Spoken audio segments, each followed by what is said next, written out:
Just gonna double check that we're up and running.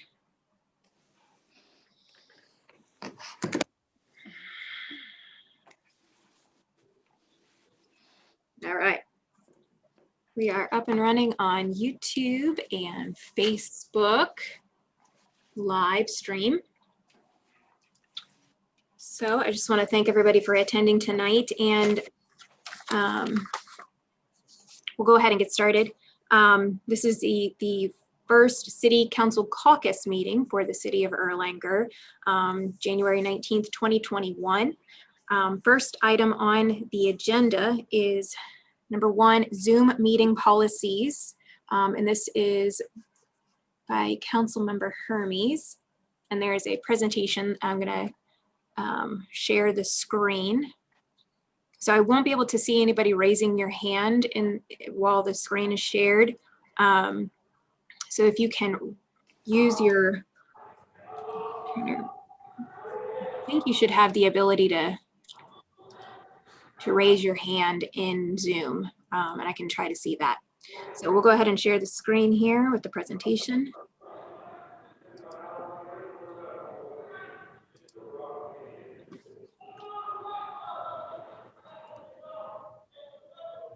And if everybody could go ahead and mute their phones.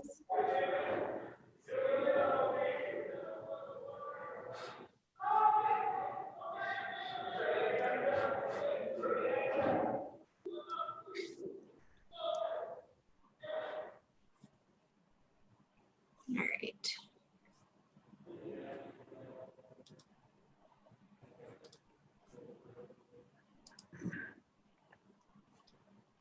Okay. Mr. Hermes, can you see the presentation? Yes, I can. Thank you. Okay, go ahead. All right. Thank you, Mayor. All right. So I'll just kind of read through some of these, and I will be asking for some council input. But I just wanted to kind of set the table first.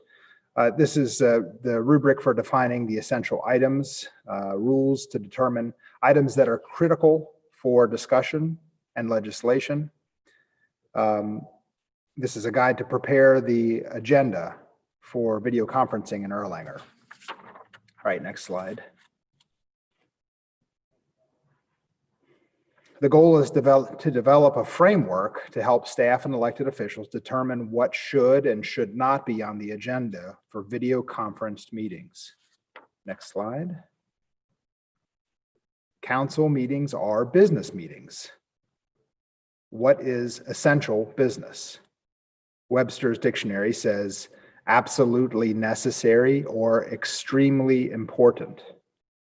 Governor Beshear is relatively vague on the matter, and he has been more focused on complying with the open meeting laws in a lot of his executive orders.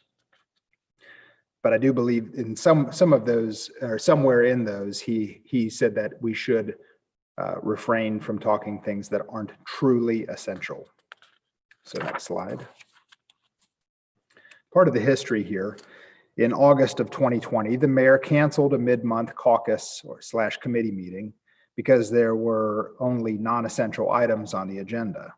A majority of the city council believed some of the items were essential. Several council members even said all city business is essential. The mayor was labeled a dictator and her authority was questioned. A special meeting was called by the majority of city council. The items discussed in the meeting turned out to be non-essential. Next slide, please. The fallout. As a result of the accusations and the hostility, the mayor and staff swung to the polar opposite. Any item brought forward by staff, council, or public was included on any agendas between them and up for discussion at a city council meeting. This is neither a good solution or an appropriate response. Next slide, please. But we also have to keep in mind, what do the citizens deserve? The citizens deserve the right to assemble and speak out in favor or against any issue or legislation discussed by city council. Due to the restrictions on the city's Zoom account, We are not able to allow the citizens to weigh in on the conversation live. Next slide, please. So this creates a delicate balancing act. What is absolutely necessary for the city, however, not important enough to allow the citizens the right to weigh in live on the discussion. Next slide, please. So I've started to create a framework of some basic rules. And I know it may be hard for other council members to weigh in live here, but if you do have ideas, please make a note of it and we can talk about it at the end of the presentation. So items that would be essential for us as a city council and for the city of Erlanger. Things that have a timeline established by the Kentucky state law, like the budget, the tax rates, salary bands, salary increases, job titles. We have to go through that stuff every year and report that to the state. Also, any kind of emergency issue. And when I say emergency, I mean it would be an emergency to the taxpayers. All right, next. Here's some questions that we should ask ourselves. Excuse me. Is there a benefit to the taxpayer to meeting now versus in 2 months? Does it impact the timing of zoning approvals or any other similar time-sensitive matter? Does the mayor and council agree it is essential? Are there council members willing to sponsor and co-sponsor issues brought forward? I think all of these items would deserve discussion in a regular meeting. All right, next. The next slide is things that should probably be delayed. If citizens are getting excited, concerned, or perturbed by the discussion, it may be essential, but we should strongly consider postponing the discussion. Is the legislation a modification or slight improvement over an existing legislation? That's something too. We've got something already in place. It can probably wait until we can get back to regular meetings before we discuss it or vote on it. Can the issue be solved with an internal policy? There too, we wouldn't necessarily have to meet in order for the issue to be solved. Are council members afraid to put their name on it? Well, you know, if someone's not willing to put their name on what they want to bring forward, it probably is not ripe for discussion. Next slide, please. So then I created kind of a framework here, a flow chart essentially. You know, starting in the top left corner, if it's an emergency and emergency that directly affects or impacts the city's services to the taxpayer, if there's an emergency like that, it automatically goes to discussion. That's a yes. If it's not an emergency, is it time sensitive? If it's time sensitive, we look at how is it time sensitive. If it's time sensitive to, if it's dictated by state law, then it should be discussed. If it's dictated by an election cycle, it probably can be postponed. Moving over to the right, is it an improvement of an existing law? And you can kind of follow the arrows from there, yes or no. Or is it a new law? So a lot of this stuff comes down to the mayor. It funnels to the mayor. And I say this because I've seen it with Mayor Fetty, but I've also experienced it firsthand myself. The mayor ends up taking a lot of the questions, a lot of the brunt of response. The mayor ends up spending a lot of time responding to citizens' concerns when something is brought forward and they're not able to voice their concern live. So a lot of this funnels through the mayor. You can see if the mayor thinks it should be on the agenda and there's not a lot of public concern that's been brought up, then we discuss it. If there's still a lot of public concern and it's not time sensitive, then where was I going there? If there is public concern, then we don't discuss it. But there's a relief valve here. If the mayor agrees that it should not, if the mayor thinks it should not be on the agenda, but council members, if there's 2 council members that are willing to stand behind it and put their name on it on the agenda, then we can still talk about it. So that is kind of walking through, that's the last slide. I know there's probably more items that could be added to the flow chart and more maybe rules and guidelines that could apply as well. And I would certainly love to hear comments from other council members. Would you like me to stop the share of the presentation? Sure.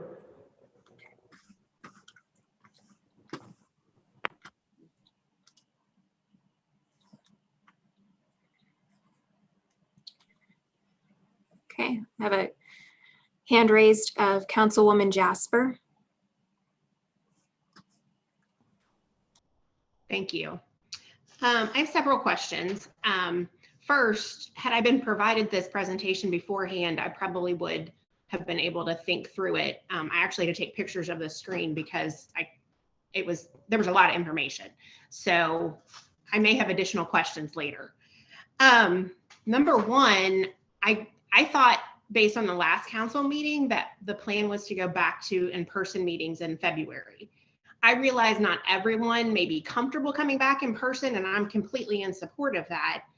But I guess I was under the impression that we were moving in that direction to be back, the majority, or who felt comfortable back in council chambers in February. Is that not correct, or?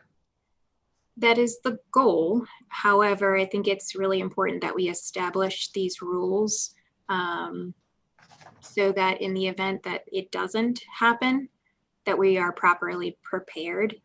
Because to be honest with you, I wanted to have this meeting in council chambers, and there were so many COVID situations within our council that it just wasn't going to be possible. Yeah. So I think it's necessary to make sure that we're properly planning. I completely understand that. I guess the issue with that is if we're going to go back and forth, which I'm fine with, I completely support that. I don't want it to come across that I don't understand the issues or the challenges, I guess I should say. But if we don't know from even week to week if a meeting is going to be in person or not, it's going to be hard for us to plan on, is this a meeting for only essential items or not? Because it is going to be a week to week thing. I mean, that's how everything is right now. And I just feel like it's going to be really hard to know a few days in advance, maybe even if this is a meeting about essential items or non-essential. That kind of takes me to my next point of, I appreciate Mr. Hermy sharing the definition according to the dictionary of essential, but that is a very subjective term. And I think all of us here, if you were to ask everyone what are essential items, you're going to get a different opinion. And I just think it's going to be really difficult to really truly determine what's essential.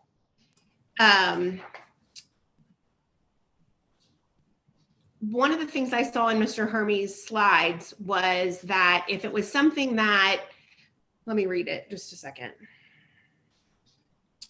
Are citizens getting excited, concerned, or perturbed by the discussion? It may be essential, but we should strongly consider postponing the discussion. But then he also said that if it was an emergency, that we should discuss it. So if, as a citizen, I would be concerned about something that's an emergency. So according to his definition, we wouldn't necessarily have a meeting about it immediately. That's the thing about this. We're going to have all these contradictory things that we should talk about it, but then we shouldn't. And it's just I just feel like it's virtually impossible to get everybody on the same page as to what's essential. I understand what you're trying to accomplish by keeping the meeting shorter, but I'm just not sure that it's really necessary. I also feel like if a majority of council is, if a majority of council feels that something is essential and calls a special meeting, there's nothing wrong with that. There's statutes in place that allow them to do that, and there's absolutely nothing wrong with that happening. And I'm a little bit upset that Mr. Hermes would feel the need to call out council members for doing something that's perfectly within their rights to do about things that they felt were essential. I realize that Mr. Hermes didn't, and I respect that, but he also has to respect that everybody has a different opinion about what's essential, and they have the right to do that and to call a special meeting. I have other councilors that are, thank you. Mr. Meyer. Yeah, thank you, Mayor. I guess I got a few things here. I mean, I guess when we think about those required items, I know, or things that Mr. Hermes labeled as essential. One was, salary bands, increases in job titles. I don't know that that would necessarily fall under the essential. It's not something that we're required to do every year. Although we may do that, we're only required to pass a pay and classification plan, not change it annually. I guess that when I think about that litmus test that's been put on there, if that were in place, we wouldn't be meeting this evening, because none of the 5 agenda items would fall under that. But I think I guess from my perspective, basically over the past 10 months, we've been on and off, in a virtual environment. And the reality is we're going to be, for the next probably 3 to 5 months, some hybrid model of a virtual environment. And to say that we're not going to discuss anything other than the budget over the next, 4 or 5 months doesn't seem realistic. I mean, I think the world has adapted and changed into an environment where we can meet virtually and conduct business virtually. And yes, our current Zoom plan may not enable citizens to join these calls, but we can certainly upgrade to, one of the plans that allow for 300 or 500 people to join in and talk if that's necessary. And I think if we're thinking about, those statutes, while there's a requirement for everyone to see and hear, there is no state requirement to allow people to speak at meetings.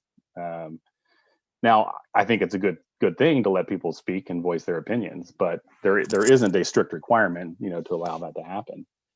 And so I don't think I'm necessarily in favor of, getting that prescriptive on what we're going to, meet about over the next 6 months. I think as things come up, we're learning to operate in a new environment, and I think it's just the changes that have come along with this pandemic. I've reminded my kids that the days of snow days are gone. They won't happen any longer, because if it snows, then they're going to have a virtual learning day. So I think it's just the new world we live in, and we've got to figure out how to do that best. But I think to limit what we might talk about just seems too restrictive. Mrs. Reckers, I saw your hand.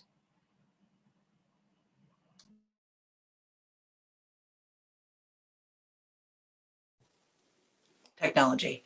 I would like a copy of the presentation, if you don't mind, Mr. Hermes, sending that to all of us. I also don't think it's fair to just make it about the taxpayers. There's a lot of people that live in this city and maybe don't pay taxes, but that doesn't make them not an integral piece to our city. So we need to keep that in mind.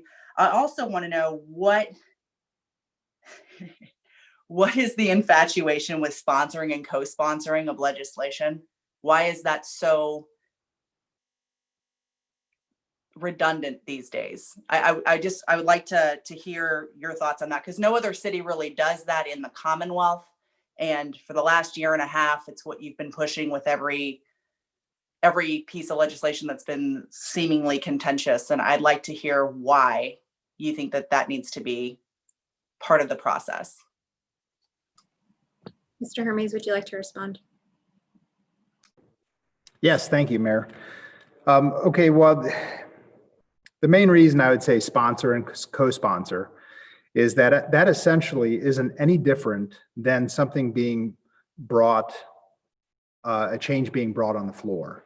That basically would serve as a motion and a second to put it on the agenda.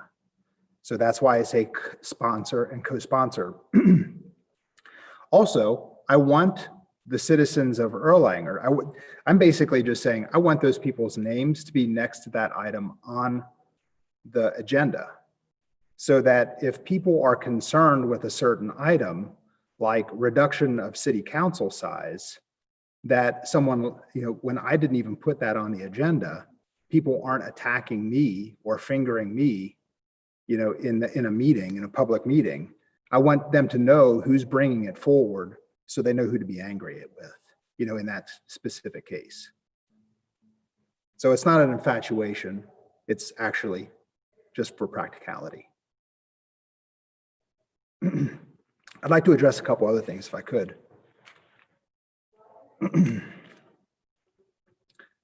The list is, for one, not set in stone. And the list isn't comprehensive. So I'm not saying that only if it's an emergency for the taxpayers. I say in the presentation, I know you don't have a copy of it, and I'll send you a copy, Mrs. Reckers. But the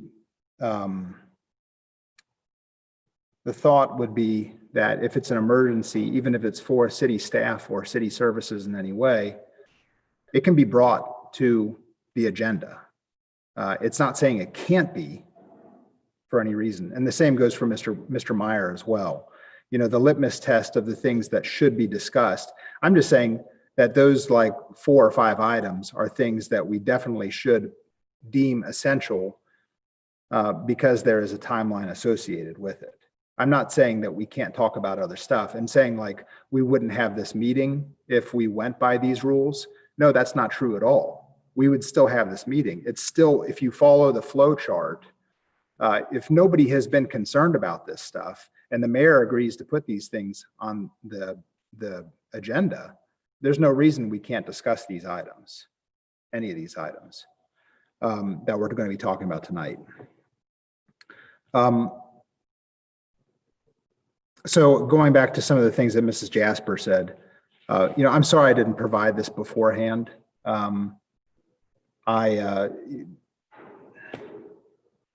This is just the presentation was kind of a bonus to whatever I'm saying here this evening.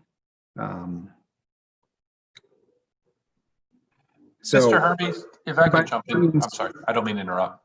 Well, let me finish. By no means am I saying that we're going to be moving forward with something on this right now. I'm just this is just a kickoff to the discussion. Okay, this is, like I said before, this is not comprehensive. Mr. Gatlin, did you have something? I just wanted to maybe try to summarize where I think you're at, and I probably should never try to summarize somebody. Is the intent that if there's going to be a need for public comment, that it's probably an unfortunate situation that we right now do not have an opportunity for public comment? I mean, is that one of the drivers here? Yes, sir. Because I absolutely think, and there's been a lot of discussion amongst municipal attorneys since this started back in March, as to how far do you go with these Zoom meetings? How do you allow the public into these Zoom meetings? How do you continue to comply with the Open Meetings Act? And while I agree with Mr. Meyer that we do not have to allow public comment on issues, and there are certain cities that do not allow public comment. It certainly has been the history of Erlanger to allow public comment, right? To the point that 2 weeks ago or 4 weeks ago, we were so concerned with wanting public comment that we read emails from somebody. And I think from a good governance perspective, it's always good to have the public weigh in on issues. It might not be statutory, but I certainly think it's good government. So I'm not trying to put words in your mouth, but it seems like where you're kind of going with this flow chart would be if it is an issue that involves public comment, maybe those are the issues that really we should be looking at, either providing an alternative mean for that public to comment, or we've got to do live meetings. I mean, and again, I'm not trying to put words in your mouth. I'm just trying to kind of succinctly summarize it here. Am I close? Like, am I within 40% of where you're at here? I'd say you're probably more like 65, 68. Okay, that's good. Hey, that's good. You know what? Okay. That's because that part of it, I wholeheartedly agree. I think that it's been unfortunate that we have had some issues in the last 3 to 6 months that really the public has not had an opportunity to chime in on, right? And I think we have been inartful in how we've dealt with public comments in the last 3 to 6 months. And I'll sit back and listen. I'm sorry.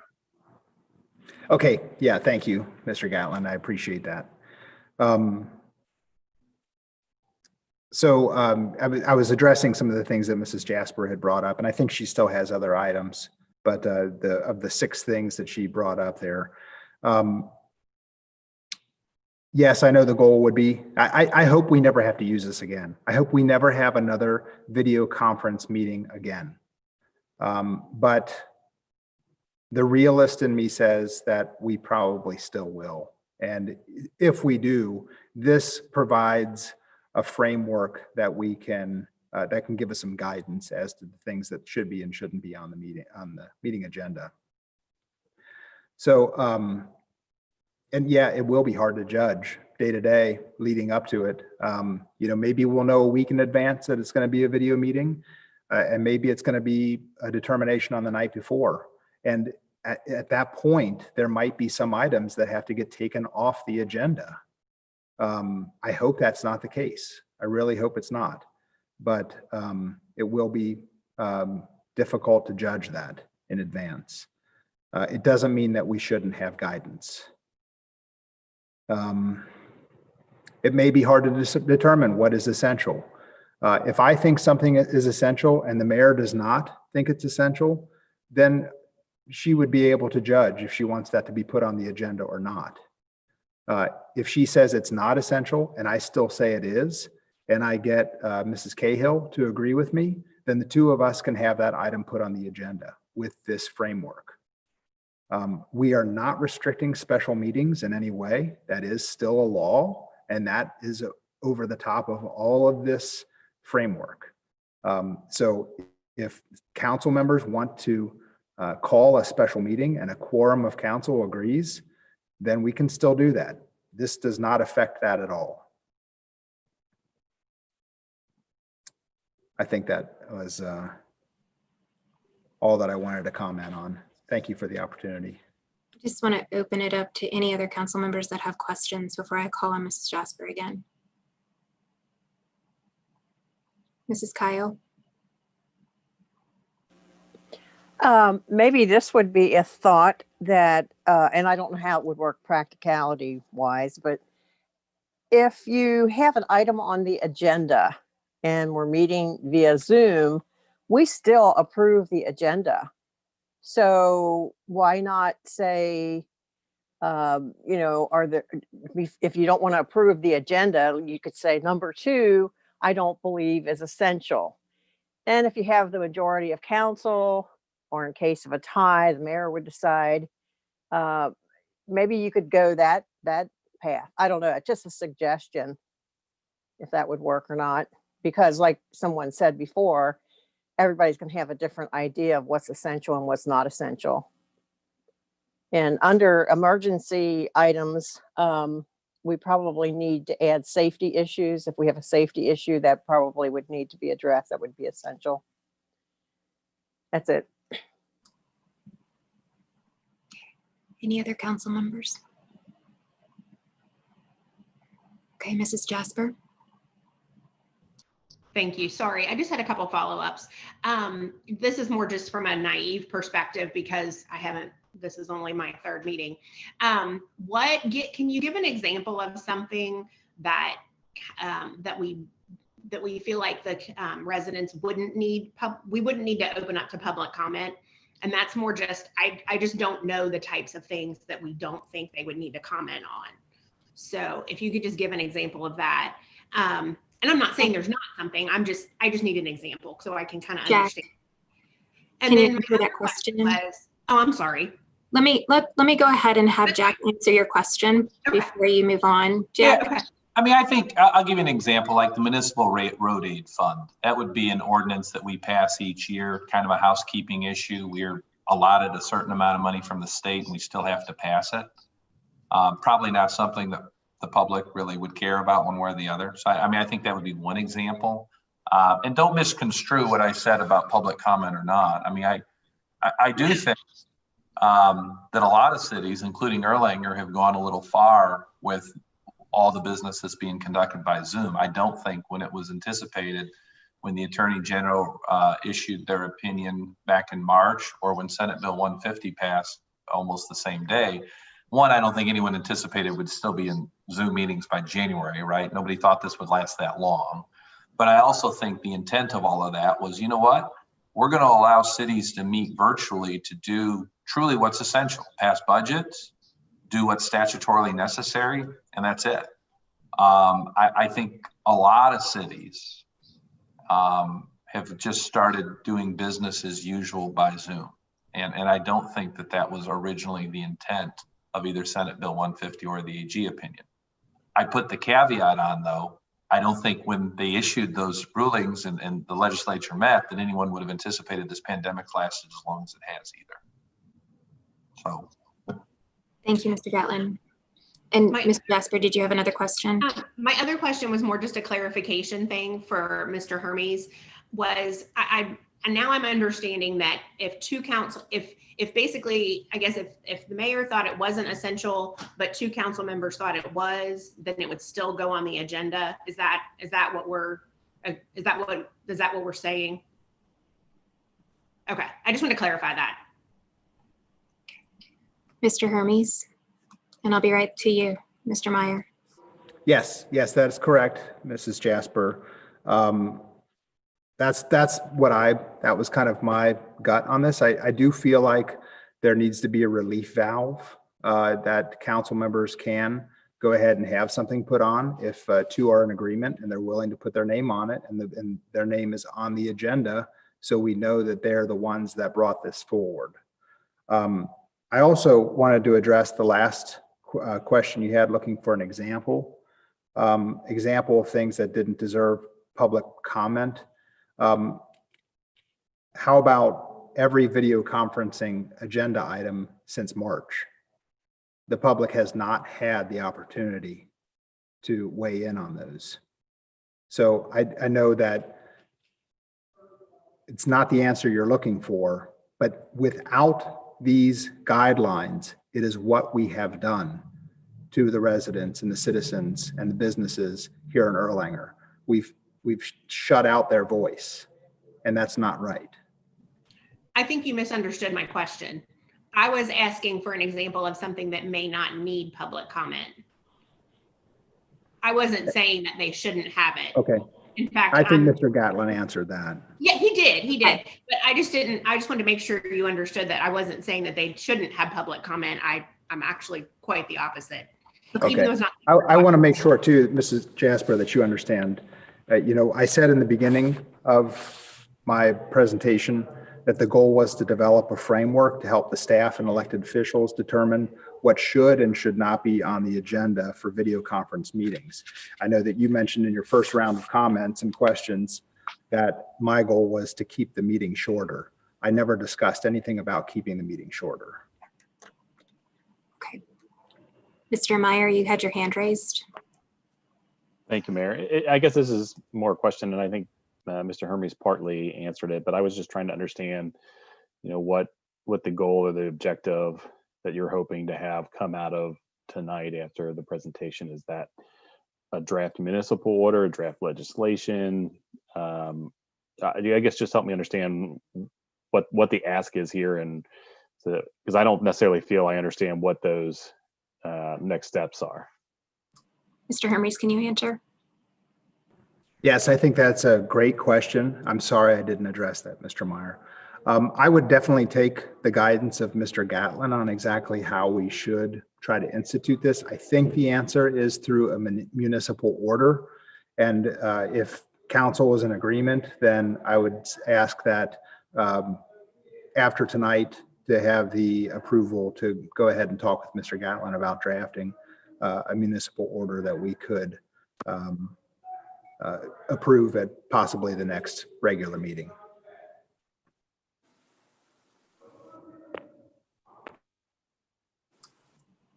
Mrs. Reckers. I'd like to see the presentation and then provide comment. I can do that via email before, unless we're going to do floor amendments for modification at the next council meeting, because there are changes that need to be made. There is no rush to this. I am not trying to force this through or railroad this.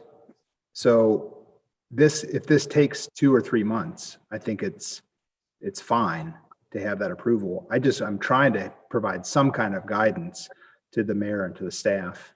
But you said for the next council meeting, which would be the 2nd of February, correct? Sure. If you feel like you would like to have comments and changes, I don't think it's a floor amendment type of issue. If we're not all in agreement on it, or we don't have a majority of council that's in agreement, there's no reason to be forcing this through. Okay. Good law will stay good law 3, 5, 6 months, 6 years down the road. Are there any other questions? Mrs. Jasper? I just want to make sure I get a copy of the presentation too. I don't know if the intention is to send it to everyone or not, so I'm just making sure that I say that I want a copy. Okay. Any other questions? Okay. All right. Next item on the agenda is the recommended changes to rules and procedures of meetings. Mr. Gatlin? Thank you, Mayor. Kind of a segue, a little bit. So as I mentioned, I think by email, I was going to make just some recommendations to this body of some of the things that I think would help streamline legislation and kind of streamline the process. I'll probably be the least popular person in the Zoom meeting after I go through these recommendations.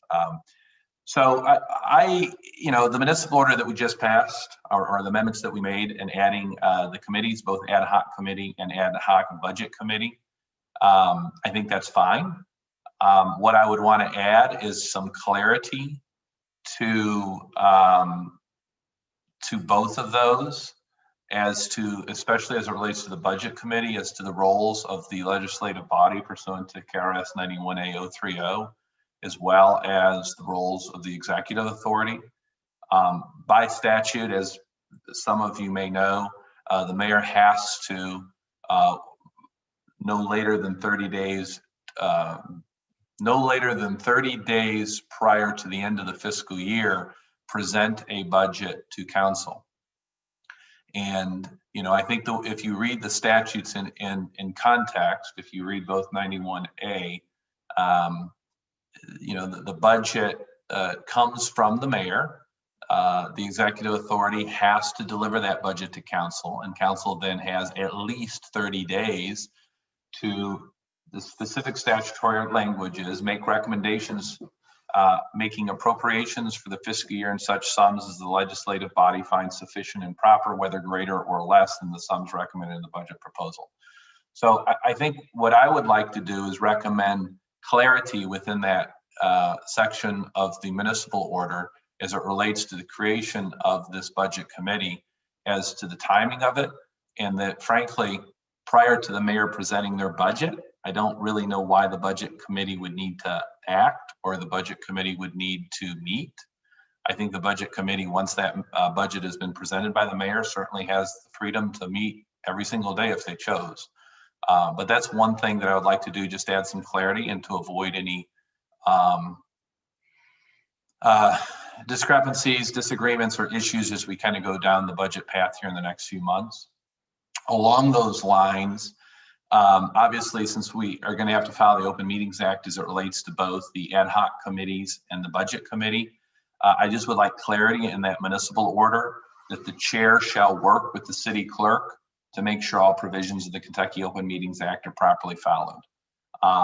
Again, it seems like something that's obvious, but I just want to make it clear that Sherry needs to be involved as it relates to making sure that notice is proper, making sure that minutes are kept and things like that. Because I know that,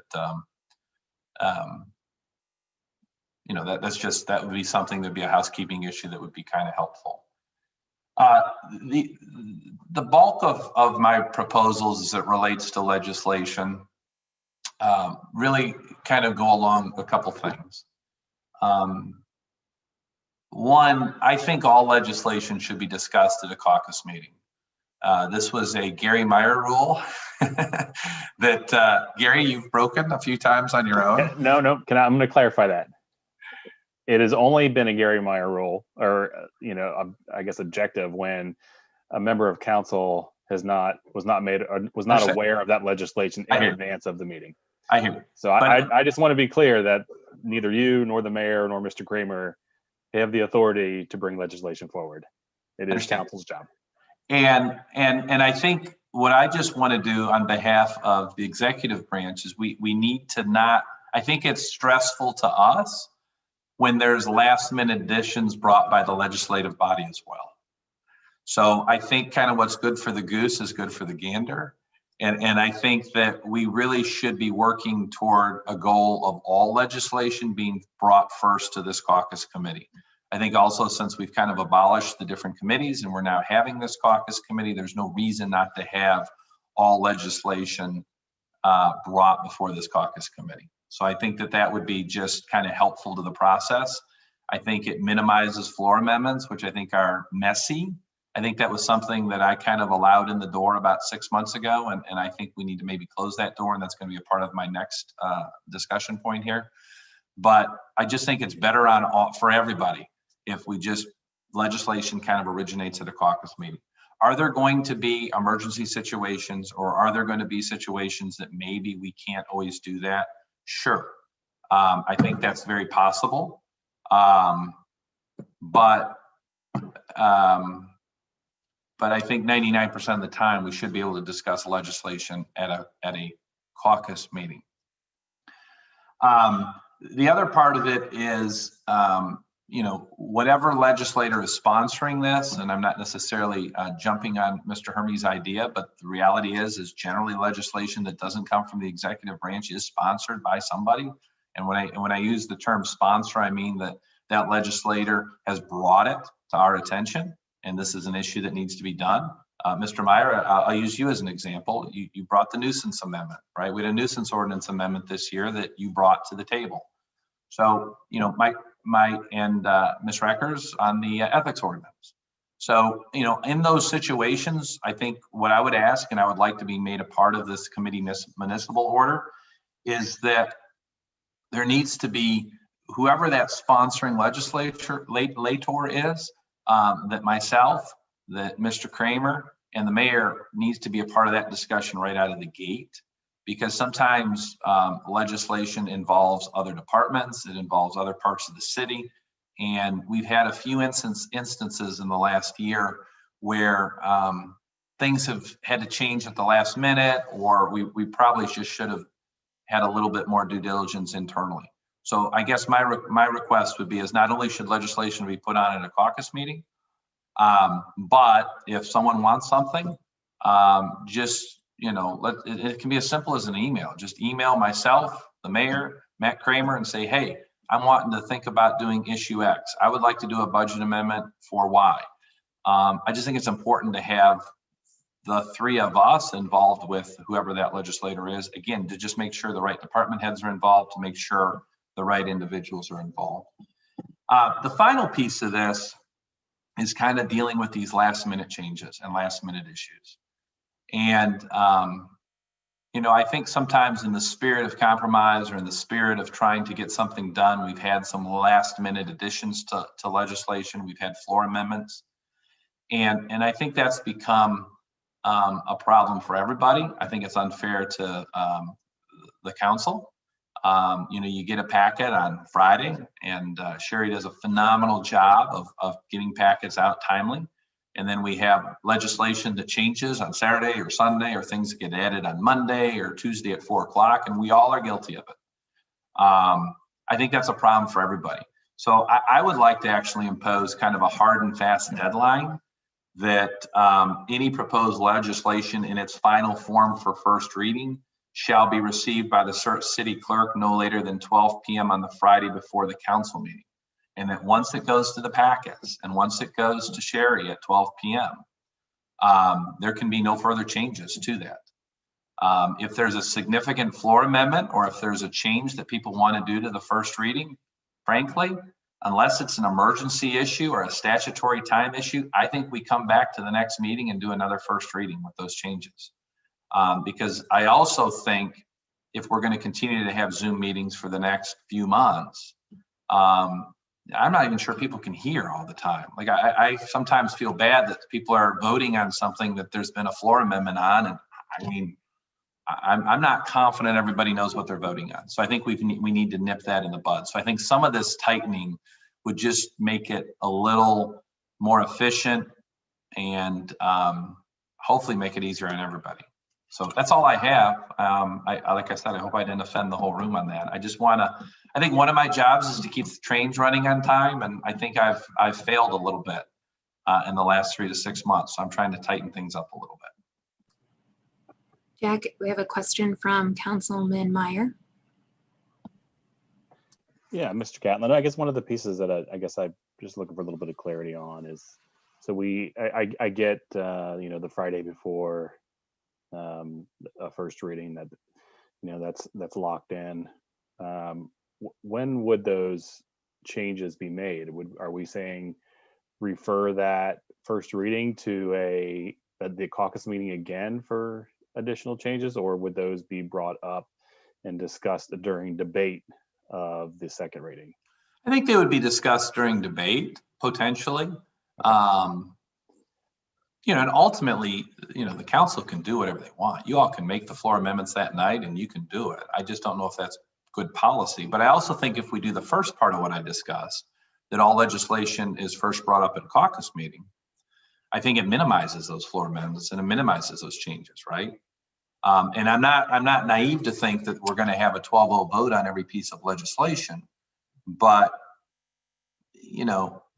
historically, and if you recall, we used to do a fair amount of straw polls at committee meetings, right? Like historically, we haven't put things on agendas for first readings that didn't have some level of support from council on. And I'm not trying to be a centrifuge to keep all of that out, but I do think if we have a good discussion about it at a caucus meeting prior to the regularly scheduled meeting, it's going to vet out a lot of the issues. Thank you. Mrs. Kyle.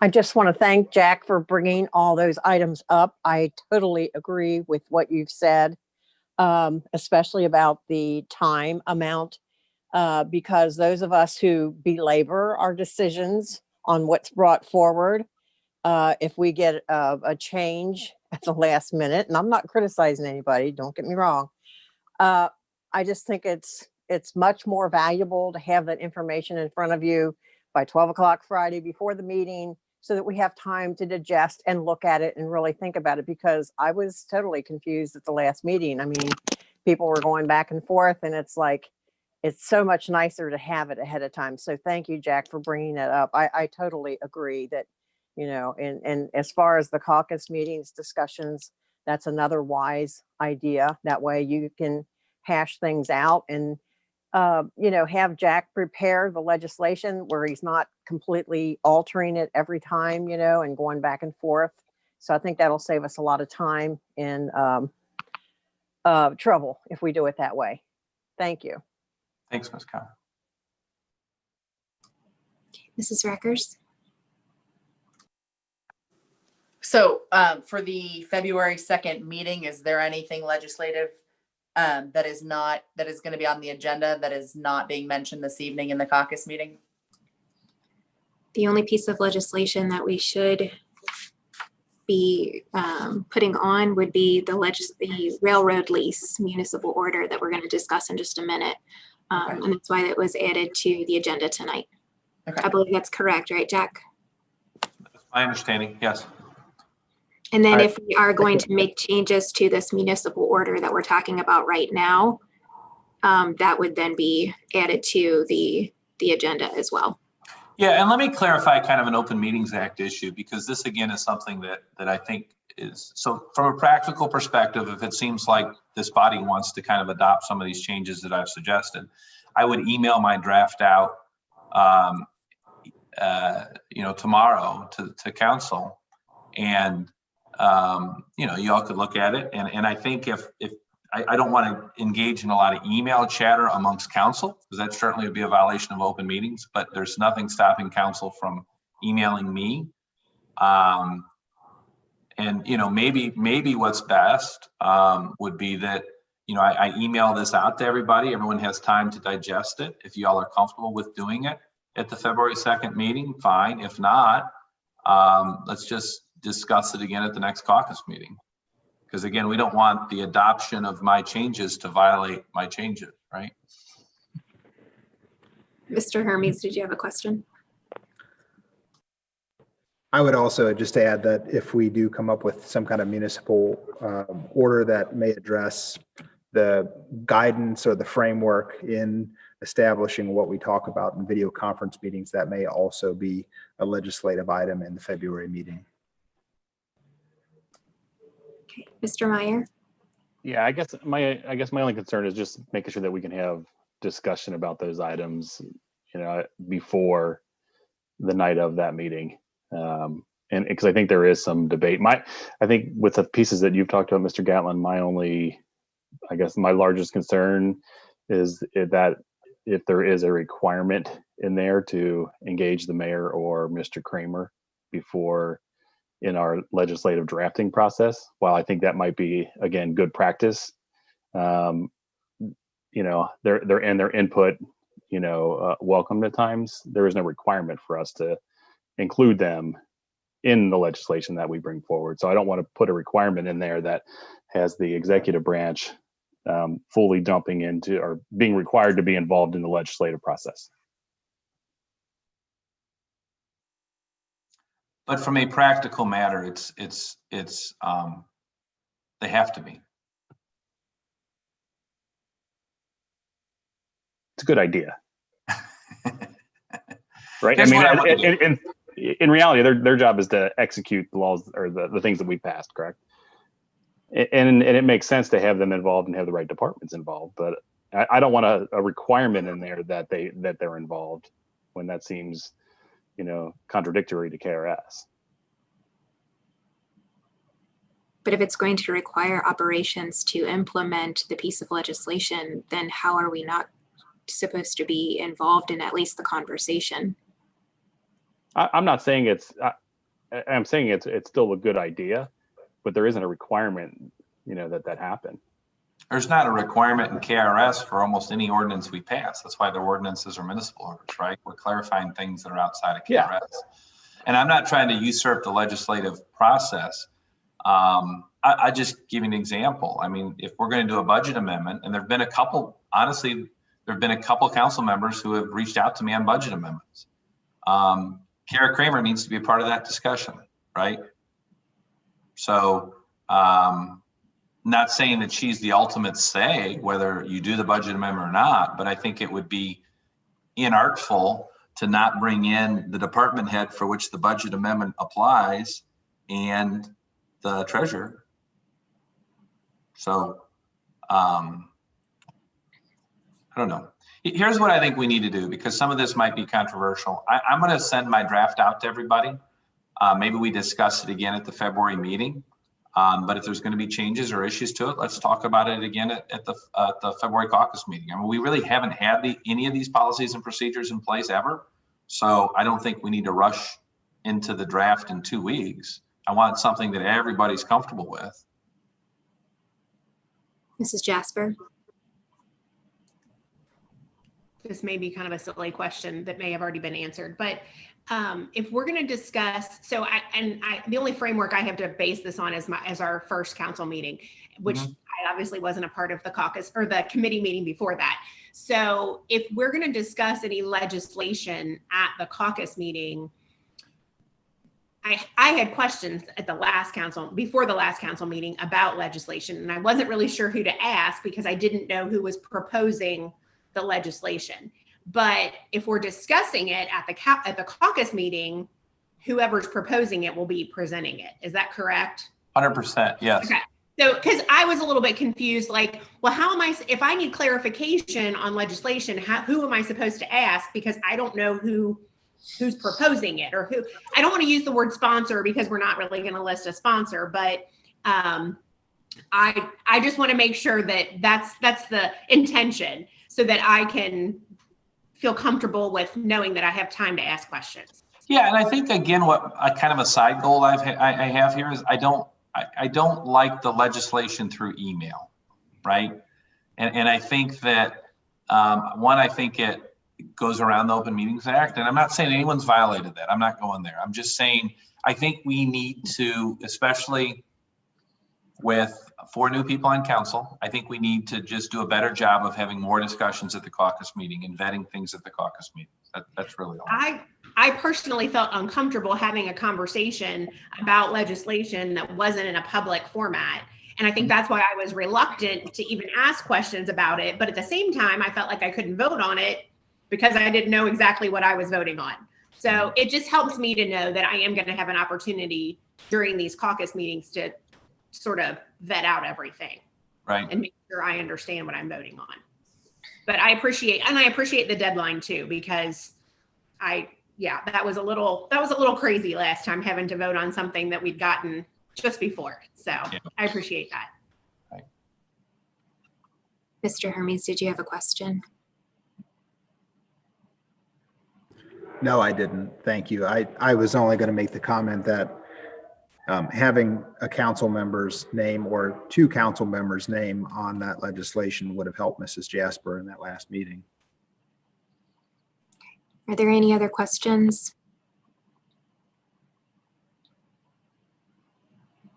Okay.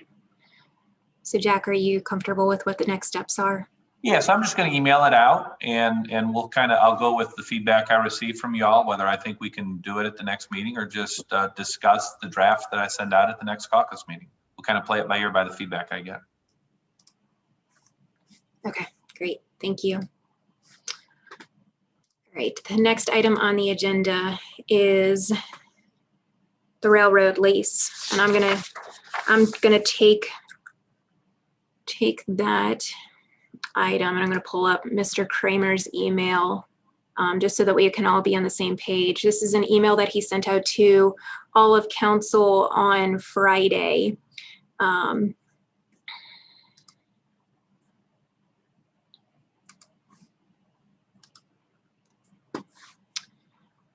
So for those of you that are new, I just will kind of give you a little bit of a backstory. There is a piece of property that runs along the railroad right by Stevenson Road that has our FOP building as well as our public works, one of our public works buildings, or 2 of them actually. And you'll notice on the screen the parcel.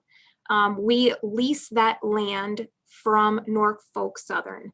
Okay, so the lease has been for many, many years. To be honest, I don't even know how long it's been. It's been a very long time. But in recent history, the railroad has only allowed us to do short-term leases. With the concerns of having the public works building there, doing any kind of renovations or rebuild of the public works building, one of the biggest concerns was, okay, what if they are to pull this land away from us at some point because they won't extend the lease beyond 3 years? So that was one of our worries. So we did some research to understand, okay, what are the options here with this piece of property? And then I'll kick it over to Ms. Randall in just a second to explain that we did look at other properties for the public works facility. And nothing is set in stone, but when you looked at the costs associated with the lease, versus purchasing new property, demolishing what is there on that property. It was actually more cost effective over the long run to maintain the lease if we could get a longer term. Through a tremendous amount of negotiating, Mr. Kramer was able to secure a 5-year lease with 2 5-year extensions. So that's a 15-year lease, could be up to a 15-year lease if we deem it.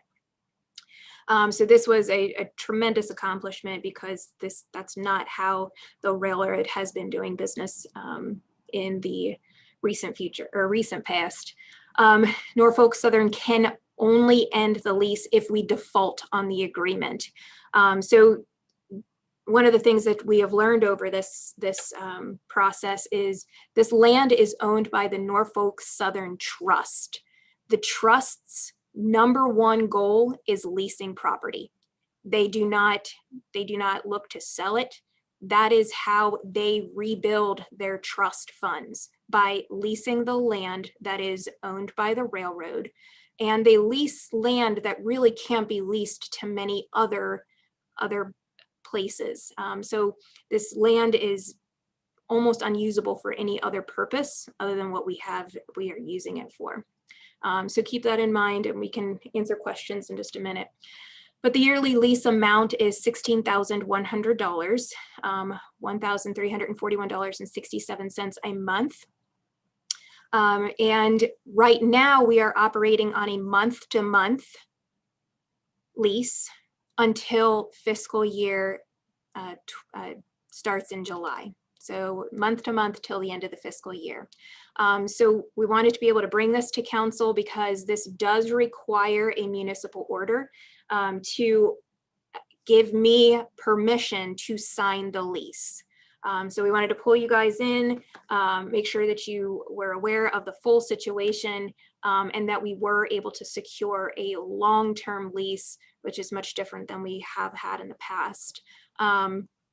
And then Ms. Randall will be able to answer questions with regard to any other properties for the Public Works facility. Mr. Meyer, I see your hand raised.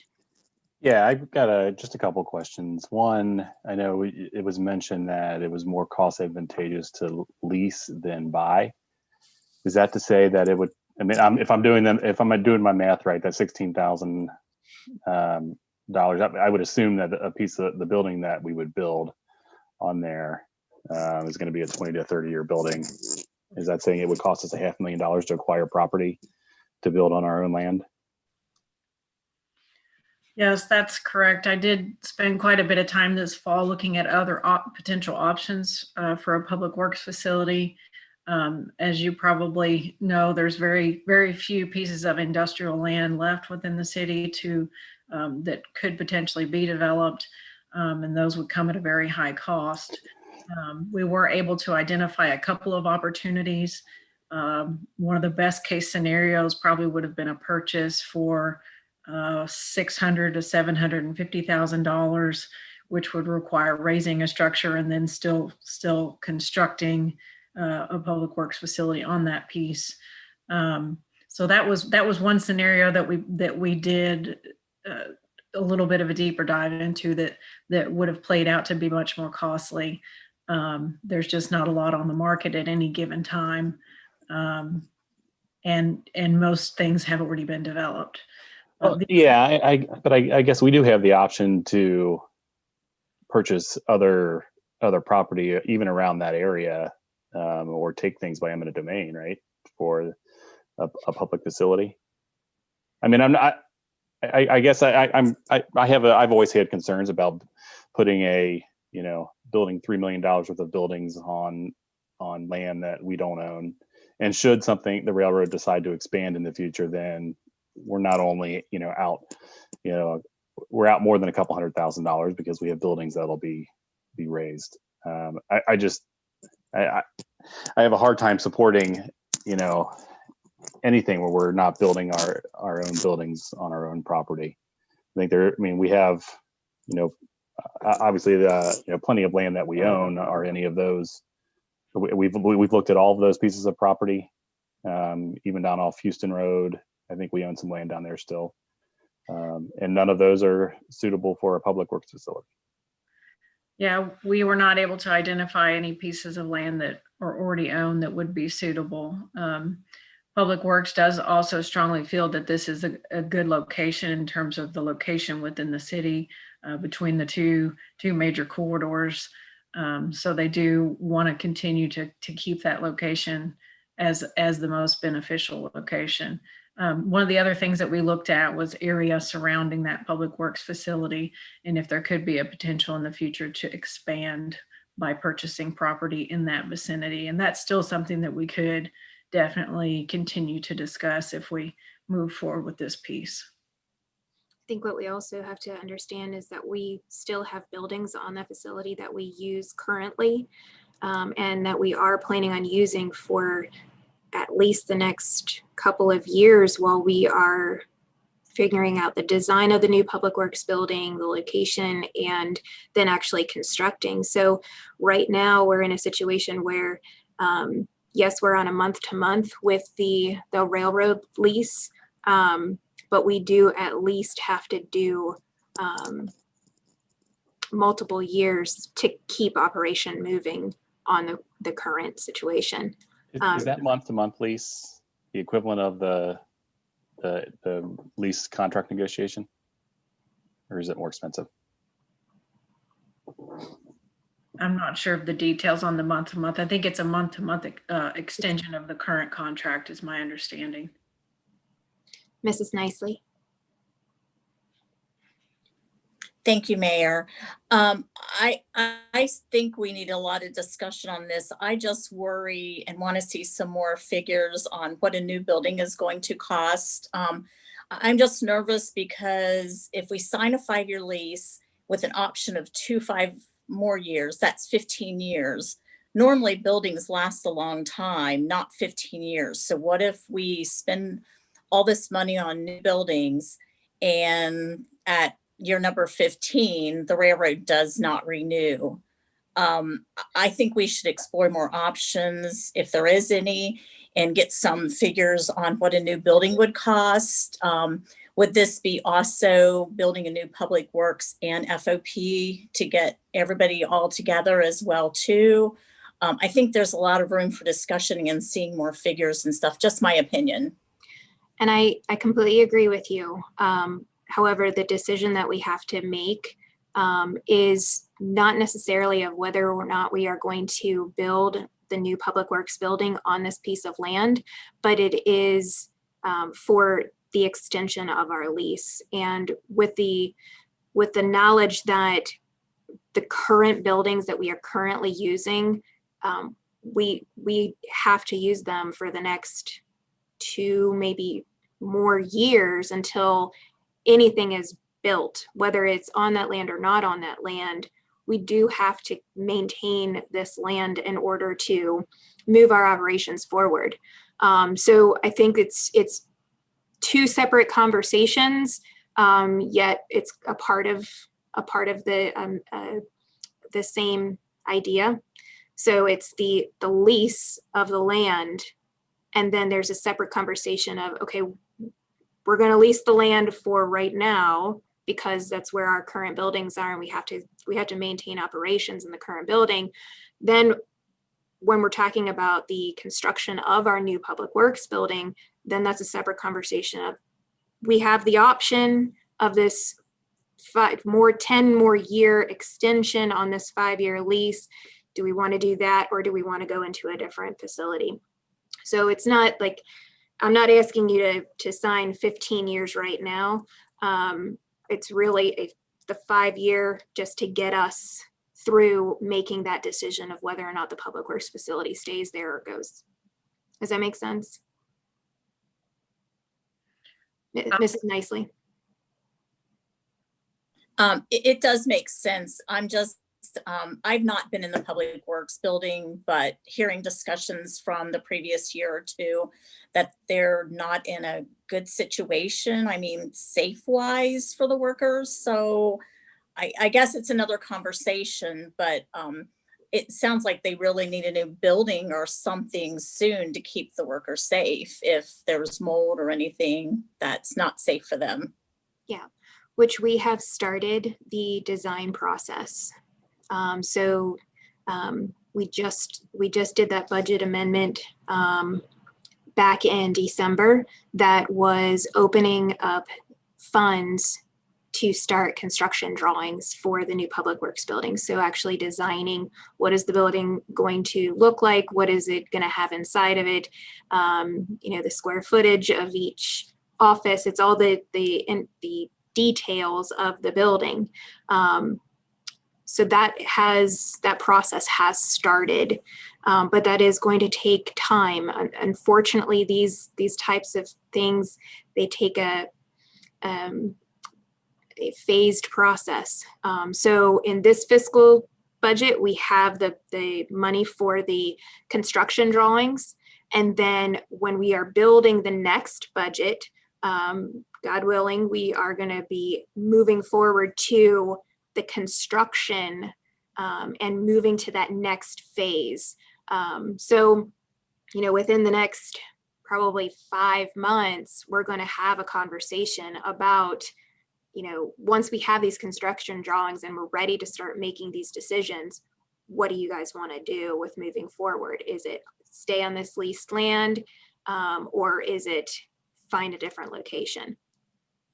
So I don't disagree with you. I have had similar concerns, but there's kind of two separate things going on at one time. We've got the leased property that we've got to continue the lease, but then we've got to make that future decision of location for public works.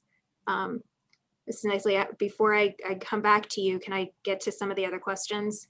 I see Mrs. Jasper. 2 questions. I thought that in December, maybe it was November, that the budget amendment for the mold remediation cost was passed. So has that process actually started or not? Mr. Glenn, would you like to discuss? Can you hear me? Yes. Great. Yeah, it was passed. Gary Meyer made a motion for the budget amendment. And what that was is basically for emergency repairs. Okay. So if we encounter anything emergency wise, so mold remediation, we have some restroom facility difficulties here, grade issues, some building faulting issues that may be a problem. So in order to combat anything that might go awry between now and actually construction, he put forth some money that were to be used in case of emergency. So we're not actively moving forward with spending that money because we're on track now to design and get construction drawings and follow up with construction. So we're trying to minimize spending money in the short term because we're going to be replacing the building also in the short term. Okay, that makes sense. Okay, I understand. I just wanted to make sure that I was following what the budget amendment was for. My other question was, could we do and maybe this was part of the negotiation, but could we not do a shorter term of maybe a 3-year lease with 3-year extensions? Because it sounds like we're kind of looking at like a 2 to 3 year time frame of, do we stay there or do we go someplace else? And I guess I'm wondering, could we not do a 3-year lease so that we're not locked into 5, and then in 3 years we decide we're going to have the building someplace else? Does that make sense?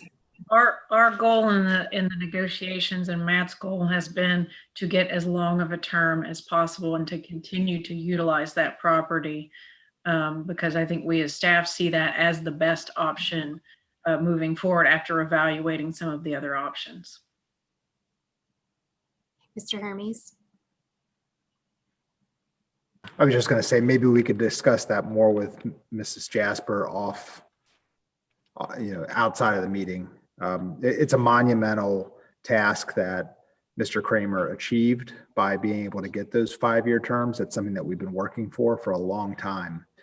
Prior to this, it's only been year to year. So we've had no guarantee that we may be able to continue to occupy those buildings the following year. So having a 5-year extension is really a big deal. And I know Mr. Kramer worked very hard to be able to achieve that.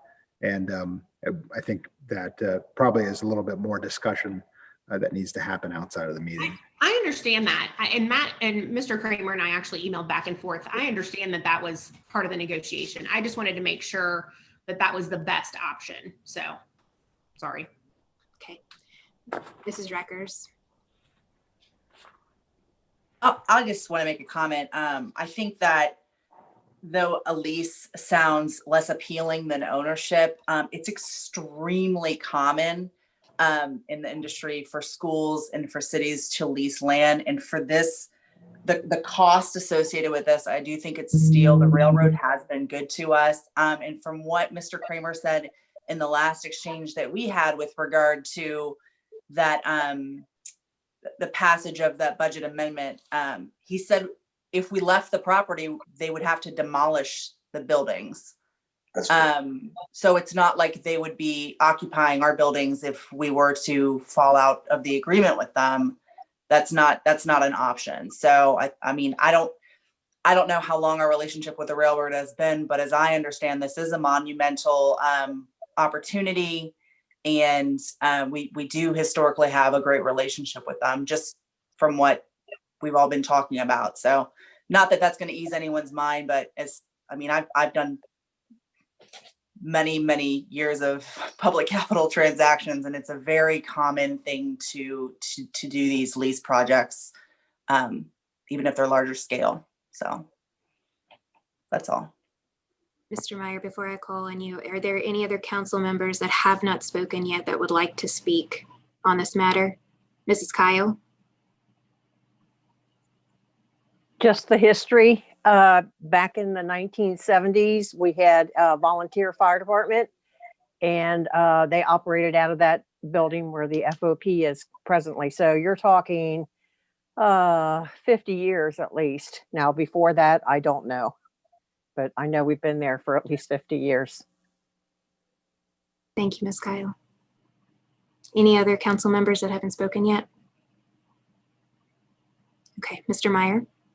Yeah, this is just a question for Mr. Glenn. I know, and I don't know why they didn't ask this before, but you mentioned the remediation pieces, and I know that the mold and this, the drainage sewage was the one issue, and then the other, I believe the other building had some potential faulty, I don't know what we want to call them, but there were some concerns at one point about the building collapsing.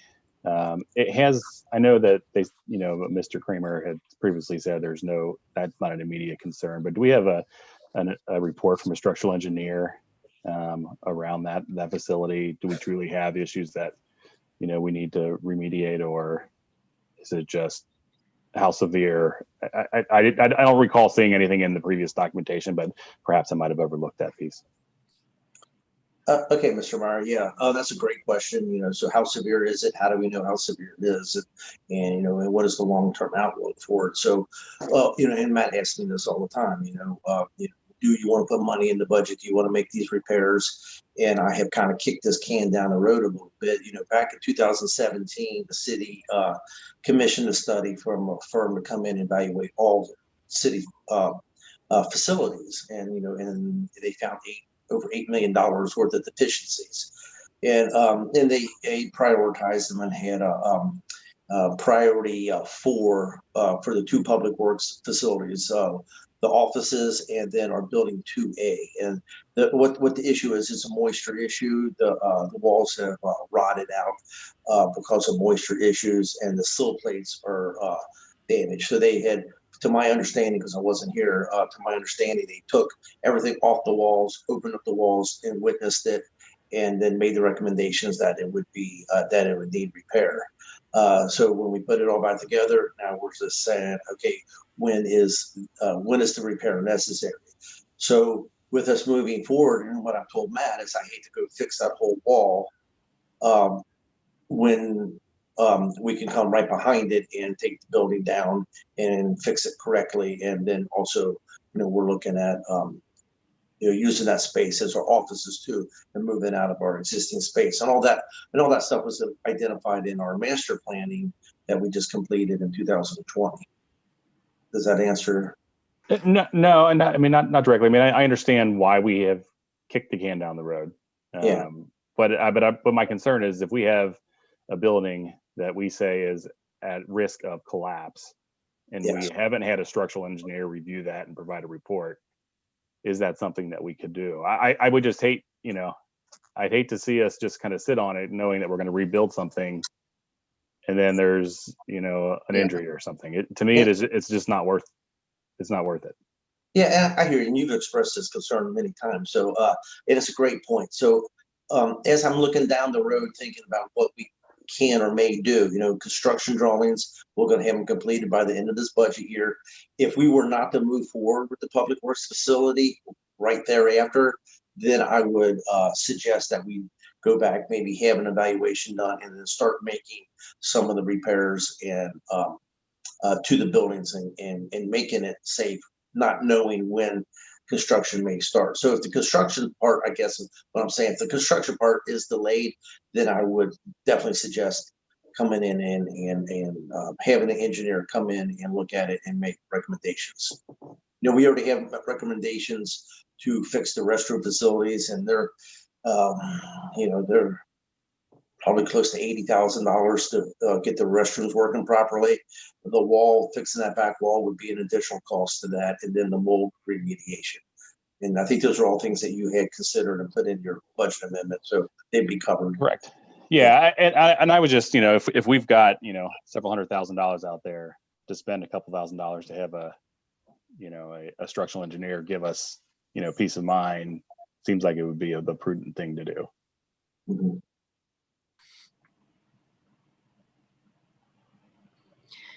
Okay, so seeing no other hands raised, what I would like to ask you all is that we can put a municipal order to at least extend the lease on the railroad for 5 years on next council meeting, because we know we are at least locked into using those buildings for at least the next 5 years. I see one thumbs up. Everybody cool? Okay, I see the majority. Majority's good. Anybody opposed? All right, we'll go ahead and add that municipal order. And I appreciate all your questions and your conversation about this topic.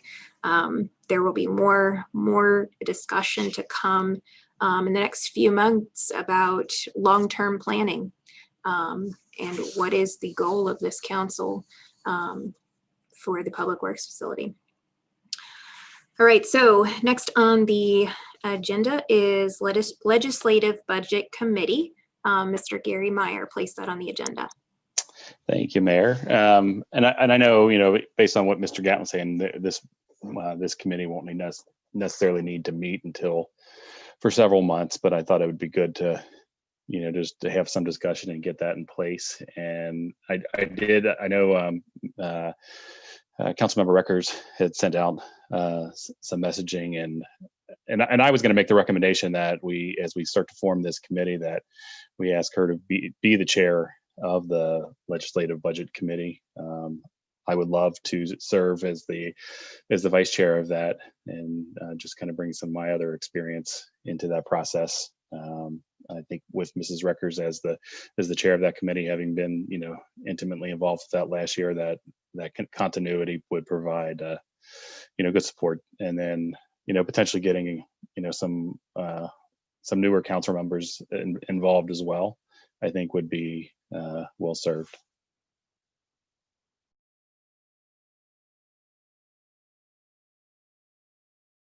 So, Mr. Meyer, what are you looking for? I guess that's the piece that I'm not sure how, if we just need, a couple confirmations of, yes, people agree, disagree, or I know we need at least 2. I think, 4 to 5 people would be a good number to serve on in that capacity. And it could be as much as, people raising their hands to do so. Yeah, the more the merrier. Whoever wants to be on the committee. The budget is available for everyone to read regardless. It's just an opportunity to maybe funnel in questions to one committee so that it doesn't overwhelm the staff when there are questions on various line items and things of that nature. I mean, it's a well-intended ad hoc committee, and I think this year is going to be, a great group to work with, and the more the merrier. Whoever wants to join, we would love to have it. I'm very glad that Gary wants to be the co-pilot on this, and looking forward to getting started when the budget is presented.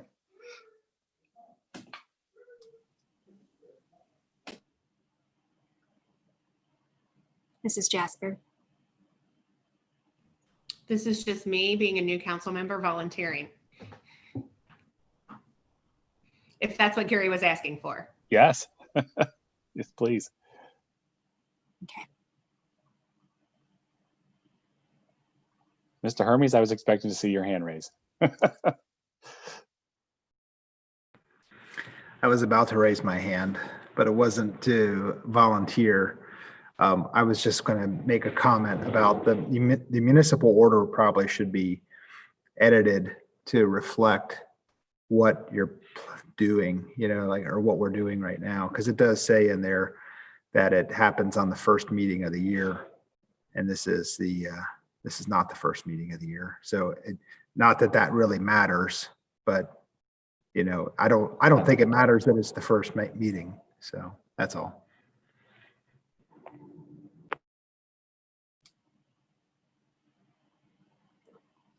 Okay, Mr. Meyer, do you have any other? No, ma'am. Okay. All righty. So the last item on the agenda is our 2021 goals and task force creation. So for those of you that have been around for the last 2 years, you know that I'm a huge fan of task forces. I love project-based, task-oriented goals that we can work together as a council and a mayor and our department heads and any citizens that are interested in participating. And this council, or this committee meeting, caucus meeting, is where we normally get down on the floor and we sit around the table together and we talk about all of our dreams and goals. And it's just one of those awesome meetings that everybody feels alive and rejuvenated after. Well, unfortunately, we can't do that because COVID. So we're all sitting in our own houses, and we're just going to talk about our goals together right now. I'm going to just go forward with some of the task forces that currently exist and the ones that have been from last year. And we need to know whether or not the committee chairperson wants to keep this task force open. And if so, are there other council members that want to be a part of the task force? So I'll just kind of go through the existing task forces first, and then I'll kind of call on each council member that has a task force that they'd like to initiate. So the first one is the Small Business Incentive Task Force. Councilwoman Reckers, is this a task force that you would like to continue? I would like to continue it, and as chairwoman, if everyone is okay with that, I would love to see some of the new council members join if you'd like. I think with going into this hopefully amazing grant program that we just passed, we may be able to come up with some ideas if we need to adjust, and the task force may be a good place to start for that. So would love anyone to join who wants to join. Okay. I'm not, Mayor, do you have any recommendations from our community partners as to who we want to engage for this year? So you have the co-chairperson as Tyson Hermes, and then Dave Hahn, it was on here.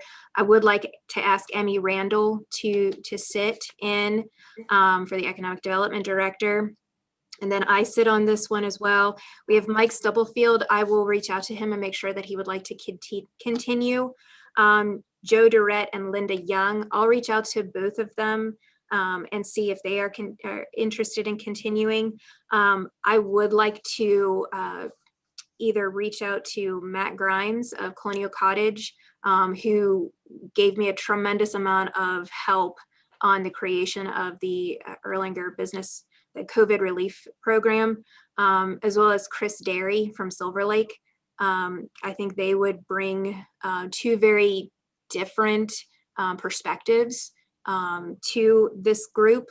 And I think they would be advocates for other small businesses and medium-sized businesses. Love it. I'll reach out to the 3 existing and then the 2 possible new. Did you have any others that you would like No, to I add? was actually going to recommend like these folks, or at least Matt Grimes. So this is fantastic. Do any of the other council members want to join? No pressure. It's going to be Mr. Hermes? fun. Mr. Hermes, do you have a? I was just going to say I would be honored to continue as co-chair. Okay, perfect. Any other council members? All right. Okay, so we'll keep moving forward on the small business incentive task force. I think we've had a tremendous amount of success. I mean, the legacy grant has come out of that task force, and we've had so much participation in that already. And you can kind of feel it when you go up and down Dixie Highway. So it's pretty awesome. The next task force, and I don't recall, I'm going to bring this up to you, Mr. Meyer, because I don't recall if you disbanded this group or if you wanted to keep it going. The Blight Task Force, it had the project goal of reducing blight and increasing property values. It was the origination of the demo revitalization grant. Yeah, that task force did end in 2019. Okay. And is that something that you want to keep disbanded, or is it something we need to? Yeah, there's no need for that to be ongoing. Okay. All right.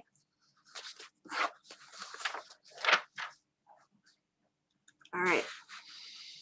Next one on the list, and this is a sad, difficult topic, the Summer Send-Off Implementation Task Force. We had such a wonderful time working through this over the last 2 years. Myself being the chair, Tyson being the co-chair, Kevin Quinn being a part of it from Public Works. Sorry, Kim Wolking, Nyoka Johnson, Lisa Hucker, Sherry Hoffman, all were a part of this, plus so many other police officers and the Chief Whitaker. I'm going to say that this one's going to keep moving forward because I have hope that with the vaccine coming out, hopefully we are going to start seeing some kind of normalcy returning. I don't, from all of the plans that we already had scheduled, really the planning doesn't have to start taking place to bring all of that stuff back to life until later in the spring. So I think we'll keep this one open, and with the plan that we are going to move forward with the summer send-off, and it's the 3rd Saturday in September. But things can change and we have to be flexible. Does anybody else want to jump on board with this task force? Mrs. Elmore and Ms. Skidmore. Okay. Mr. Hermes and Mrs. Nicely. I'm just writing these down, sorry.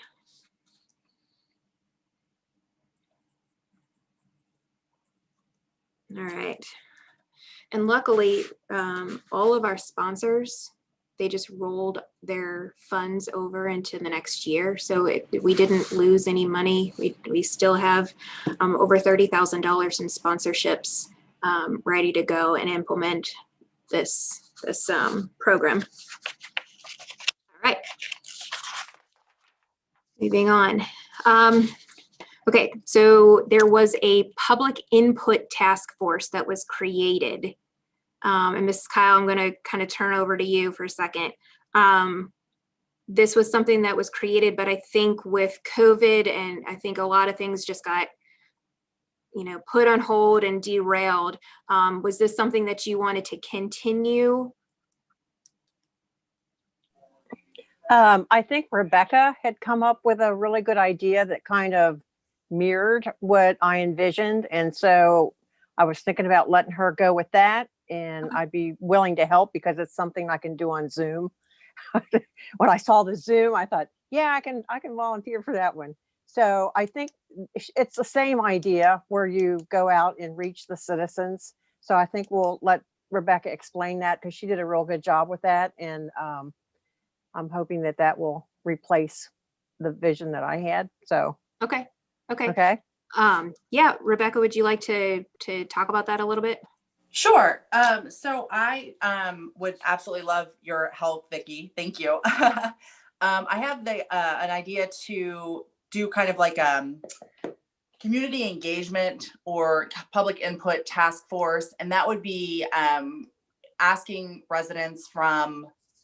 And the reason I didn't do it by neighborhood or street or anything, I did it kind of by voting precinct, just because it's easier. Those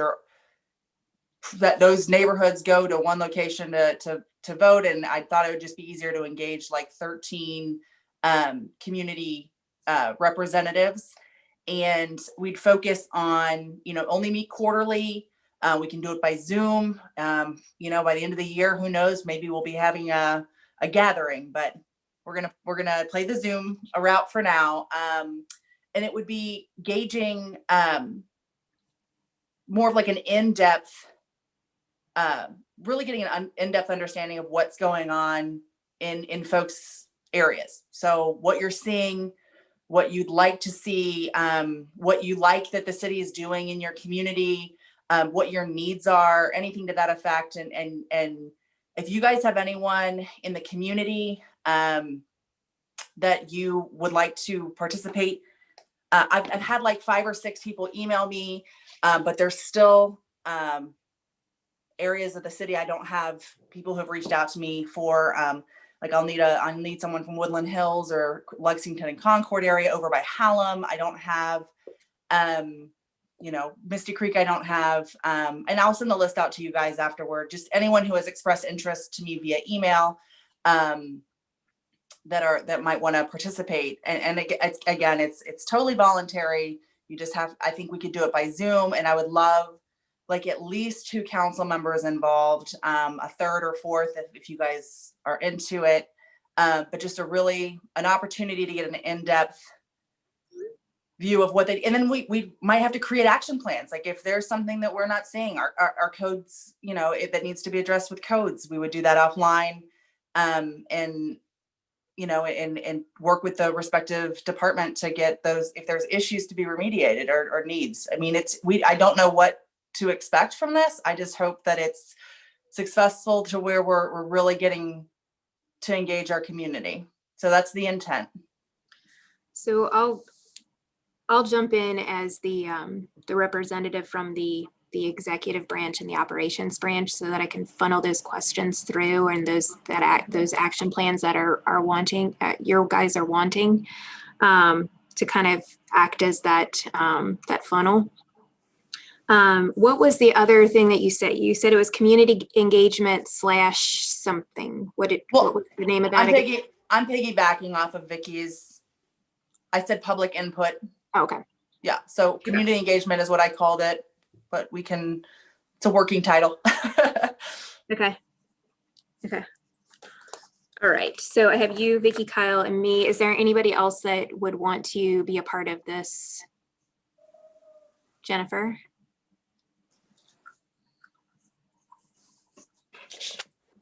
And I have, of the people that have reached out to me, I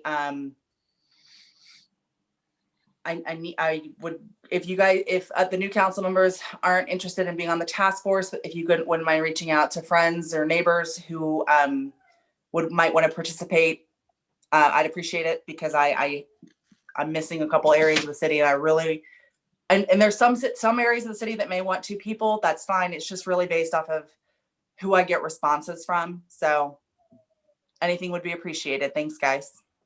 Okay. Thank you. And if you all need like time to think about it, you know, I'll put together all of the task forces that we're talking about here. And you guys can jump on a task force at any time. There's no, you know, restrictions on when you can jump in, or you can just sit in on them because they're going to be public meetings. Okay. City Beautification Task Force was created by Peter Glenn and myself last year. That really got derailed when our budget got derailed by COVID. But it's something that is still, I think is still critical. And from talking with Peter, he still believes that that's a critical piece of moving our city forward. And, you know, I was talking to him the other night, and he said, I could come up with 10, 20, 30 different projects that could beautify our city. So there's so much opportunity. I think this one is critical to keep alive. Is there anybody else that wants to jump on board? Miss Elmore? Okay. Miss Elmore, would you want to sit as the chair or the co-chair? I don't mind sitting as the co-chair. Okay. Mrs. Nicely?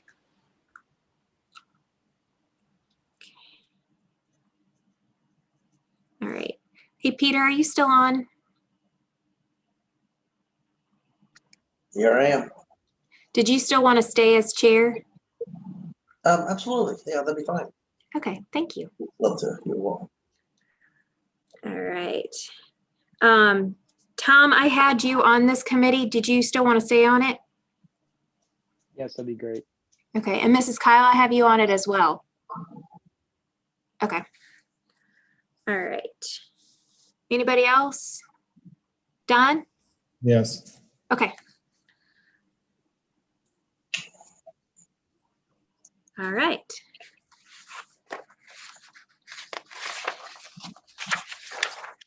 Okay, this is a fun one. Mural Installation Task Force. So this one got started last year. Our goal was to have 2 murals within the city, at least one in the city building and one outside of the city building. Unfortunately, the one outside the city building got derailed. I feel like I'm saying that so frequently. But we did get 1 mural inside council chambers. So very, very happy that that at least got done. But we have a giant opportunity to move forward with a mural on the underpass. So that is a goal of this task force. And we have the way to do it. We have a willing donor of funds to have the mural put in place. We have an artist that she already has a design ready to go. And she's actually the same artist that did the mural inside council chambers. So this is something that can continue. And I'm listed as the chairperson, and I have Mr. Hermes as the co-chair. Are you still down with? Okay, is there anybody else that wants to participate? I have Miss Skidmore on here. Are you still willing? Okay, great. Mrs. Nicely? All right. Miss Hoffman, I have you on here. Okay. And Mr. Glenn, I have you on here too. I'm going to leave you on. Sounds good. Thank you. All right. Anybody else want to be a part of the mural installation task force? All right. And then if you guys have any citizens that are interested in joining this or any of the others, just let me know. We'll add them to the email list. And then here's the last task force that's already existing is the farmer's market. This one was created by Councilperson Reckers. chairperson records. Is that something that you still want to move forward with? I don't think that for 2021, I think that once we revisit the Parks Master Plan, I know that there was talk of an addition in that plan to move the farmer's market. So I think that tabling it until we're in a position where we can revisit a realistic plan Okay. would be So maybe ideal. table to 2022? Yep. Okay. All right. Okay.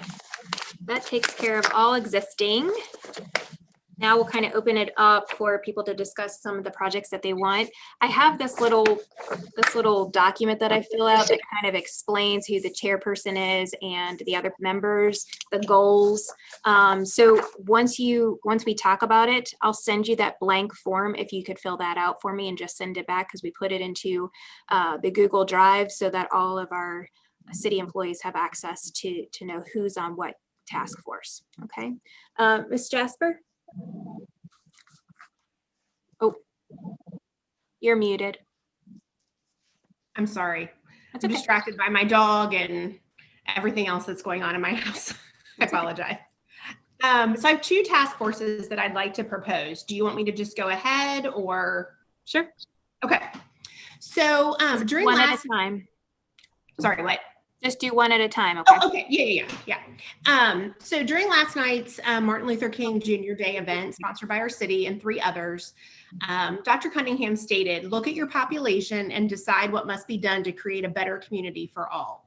That was a perfect segue into the task force that I was already planning to propose this evening, the Race Relations and Diversity Task Force. That's a working title. Discussions about racism and bias in our community don't need to take place just once a year on Martin Luther King Jr. Day. It shouldn't just be a Black Lives Matter march down Dixie Highway. It should be all of these things and more. It needs to be an ongoing conversation that brings about actual change. I have personally been on a bit of a crusade for the last several years for this in my personal life. The last few years have really spent a lot of time spending time with people who don't look like me and think like me. And for me, it has been life-changing because it has changed the way that I talk to people, the way that I treat people, and the way that I think about people. And I feel like it's time that type of conversation and that type of dialogue carry over into our city leaders and our residents. So I would really love to see this type of task force developed so that we really can take a look at our population and create a better community for everyone. I don't know what the goals look like. I have some ideas, but I feel like that's part of the conversation that needs to take place, is developing the task force and deciding what are some things that we need to do in our community to improve race relations and have more appreciation for our diversity, if that makes any sense. So I don't have specific goals in place. I know that would be great if I did. I have talked to a few folks that would be interested in serving on this task force, not from council, just residents. But this is not something that I've had, at length conversations with residents about, since I wasn't really sure how this process worked. I didn't want to jump ahead. I didn't want to put the cart before the horse. So those are my ideas for it. I welcome your feedback, your thoughts. I'd love to sit down and talk with you about some of the conversations and the meetings that we've had over the last 2 years with developing the initial Martin Luther King Jr. celebration in 2019 and, or I'm sorry, 2020 it was actually. And some of the people that I've met over the course of the year and a half that we were building the first event and then creating the second event, which was certainly nothing in compared to the first event. So I have a lot of background that I'd love to talk with you about, a lot of context that I could give you. We have regular meetings of a group of us from Erlanger, Ellesmere, Independence, and Covington, and they're community leaders, they're church leaders. A lot of the individuals that I met within the school system that I interviewed for the original video, talking about all the different, the diversity that we have in our city. So if we could sit down and talk about, the context that I have and some of the conversations that I've already started, that would probably be pretty awesome. So are you not wanting to have a task force, or you're just? Oh, no, Yeah. In addition to, okay. I just want to make sure that I understand where you're going. I feel like, and this is not anything against the conversations, because I've had a lot of conversations too. But I want to start putting action with the conversations that we're having in our own town.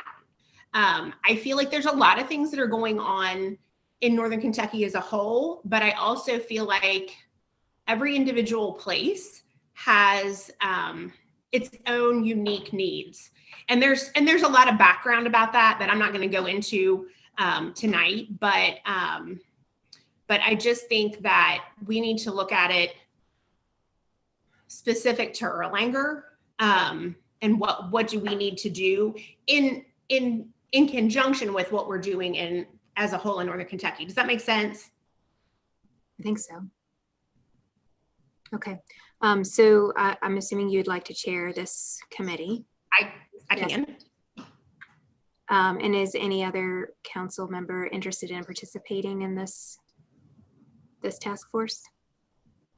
Okay, Mr. Cahill.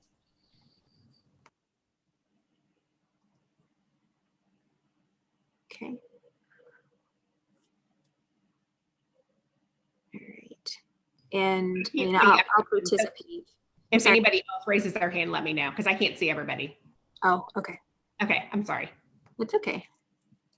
And then I'll participate as well. Okay. All right. And the next task force, you said that you had two? Just one clarification. Is it okay if I go ahead and ask a couple people that I know that I think would like to participate on the task force to go ahead? Of course. Okay, I just want to make sure. I don't know what the protocol is for all these things. Okay.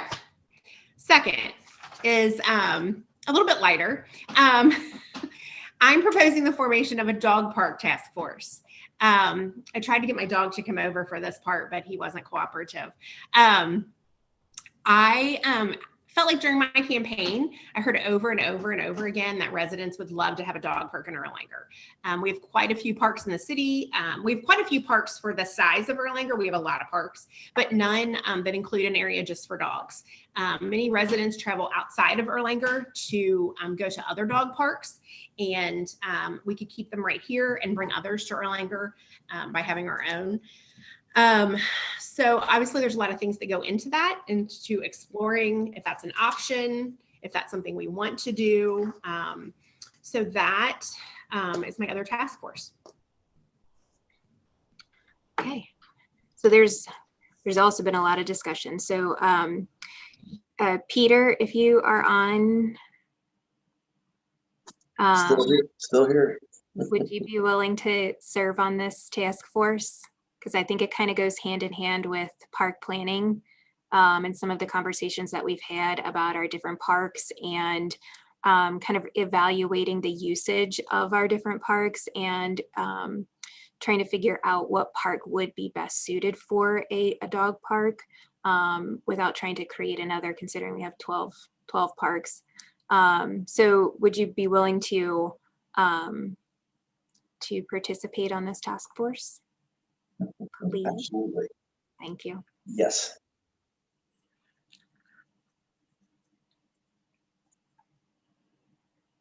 Okay. Anybody else? Ms. Zelmore? Sorry, I wasn't signing up for the dog. Oh, okay. All right, I'll be right back to you. Anybody else want to be on the dog park task force? Okay, Mrs. Reckers. And then if you have other citizens that are interested in participating, or I mean, another idea is business owners, maybe there's sponsorship opportunities that would be interested. That might be another route. Okay. All right. Mrs. Elmore? Yes, I kind of goes along with Jennifer's. I would like to see a parks task force. I know we have a master plan for that, but I would really like to see, like, what is the vision for parks in our city? I know we have 12. Is that enough? How can we better use them? What is our level of commitment to our parks?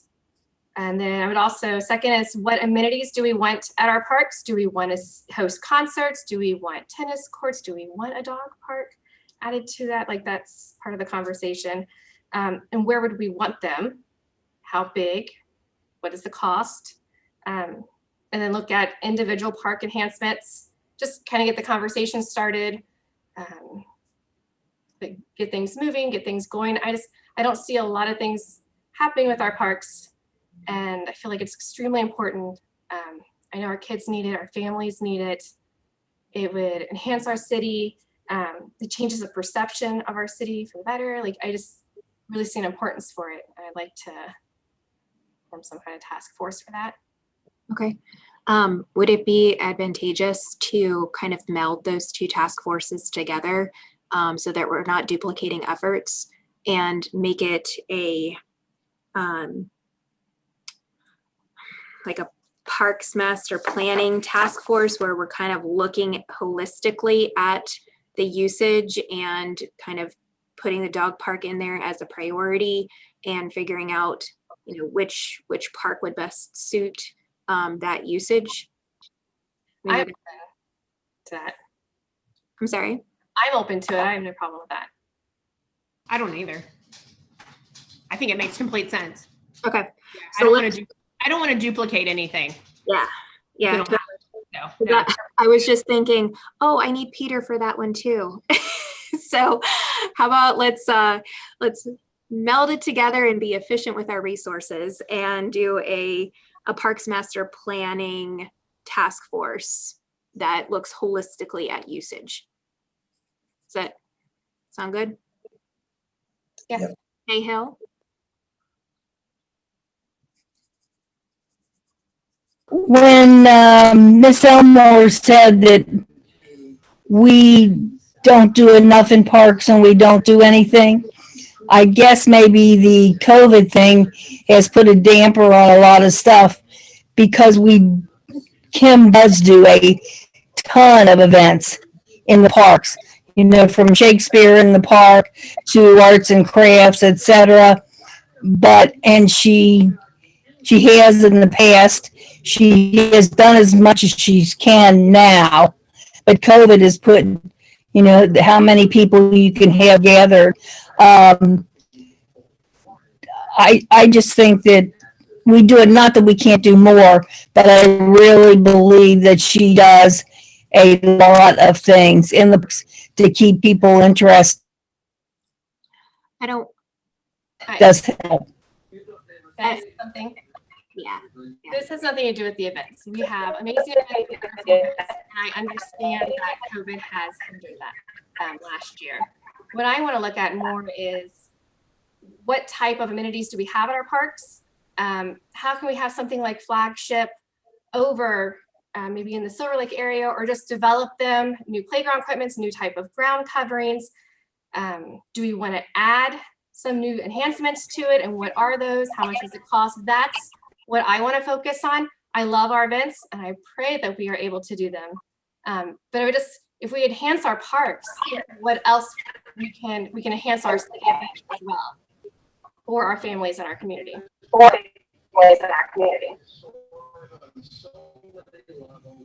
If I can interject just for a second. Is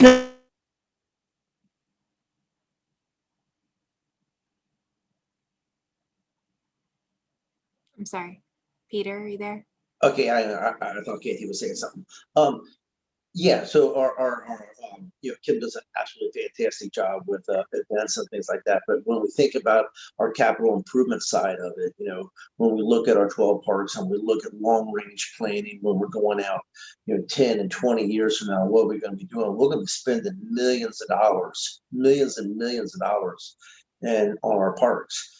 And I think that's what Ryan's talking about, is just looking at the capital side of it, and what kind of overall elements do parks need, so from a dog park, to concert venues, to more playgrounds, more tennis courts, whatever it might be, and then kind of delving down into creating a long range plan to where you can come back to council with a plan that is maybe 20 years long, that spells out what our parks can be and how our parks could better define our community and be the forefront of our city philosophy. Yeah, I definitely want to be on this one. This has been kind of a baby that we've been Yep. taking care of for the last 2 years. So this is definitely something that I want to be a part of as well. Anybody else want to be a part of it? Miss Cahill, Miss Hoffman? Well, I was going to suggest Kim. Yes, yeah, definitely. My place. Yeah. Okay. We just volunteered her, right, Jerry? She'll love it. All right. Anybody else? Okay. All right, thank you. Miss Elmer, did you have any more that you wanted to discuss? No, the two I wanted to be a part of the beautification and the parks. So Awesome. they're the two I wanted. Great, thank you. Anybody else have anything that they'd like to bring to the table? Mr. Cahill? Yeah, I think we should probably keep the facilities task force moving forward, just to meet as needed. I think it was myself, Mr. Hermes, and the department heads, just to make sure we don't go off track. You're right, and I totally missed that one. I don't know where I put that paper.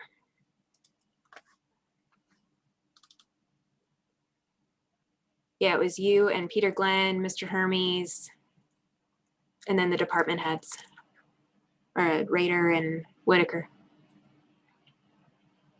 Okay, we'll go ahead and keep that moving forward. I don't know why I missed it. All right. Anybody else have a goal that they would like to share or a task force they'd like to create? Mrs. Kyle? This is not a task force, and I don't know if this is the right time to bring this up, but I thought it would be appropriate. How does everybody feel about getting a second social worker? With pandemic going on, I would imagine that our social worker is really putting in a lot of time. Be nice to have help for her, maybe an assistant. I know other cities have a second one, and I didn't know how that would fit in the budget, or, but I just wanted to throw it out there. I just happen to think with the pandemic going on, there are a lot of people that need her help. I mean, I've even seen it in our neighborhood where we've done well-being checks, and rightfully so. It turns out that there really was a need. And so we really need to reach out to people that are in need of help, but I don't know how that fits in with our finances. But that was one of my dreams, that and a community building, but the community building, I don't know. I mean, like you said, we've got so many projects going on that if we had money, endless money, it would be nice, but those are just two of my little dreams. Well, and I share your dream of the additional social worker. And that is something that I have mentioned to Chief Rader on several occasions, and Becky. And I've always said, you just let me know when. Just let me know when you're ready. And they've kind of like always calmed me down and said, we're okay. We'll come to you when we need you. But that it does bring up, I think it has been a couple months since I've asked them. So I'll reach out to Raider. I don't know if he's on here or not. He was, but I don't know if he stayed. He is. I don't know if he wants to jump on. Do you want to speak for yourself? So I don't. That's something that I've talked to Becky about. I talked to her last budget cycle about that, and we just didn't feel that there was a need. This year's definitely been a little bit different. So quite frankly, I think that's something that only Becky can speak for. We would all need to sit down with her and talk to her. There's no doubt that she's got a lot on her plate, but I can't tell you, how she feels about help. So a lot of it comes down to finding the right person for that job. And that's what we went through with the extensive interviews for Becky. So I think that we need to include her in these talks. And if she feels that is needed, we'll look into it. But we're very happy to know that you're supportive of that, if that is something that she's looking for. Right. Thank you, Mrs. Kyle. Any other goals or projects, task forces? Okay. All right, so I'll kind of write up the ones that we talked about, and then Jennifer and Ryan, if you can, I'll send you the blank copy of this document that kind of details, tell the why, the measurables, project purpose, objectives, and timeframes. And you can be as vague as you need to or as detailed as you want to. But this just kind of gives our staff some direction on who's driving these projects and who, if they have questions, they need to reach out to. So with that being said, I guess we'll go ahead and adjourn the meeting. And thanks for the healthy, awesome conversation. Great meeting, guys. Have a good night.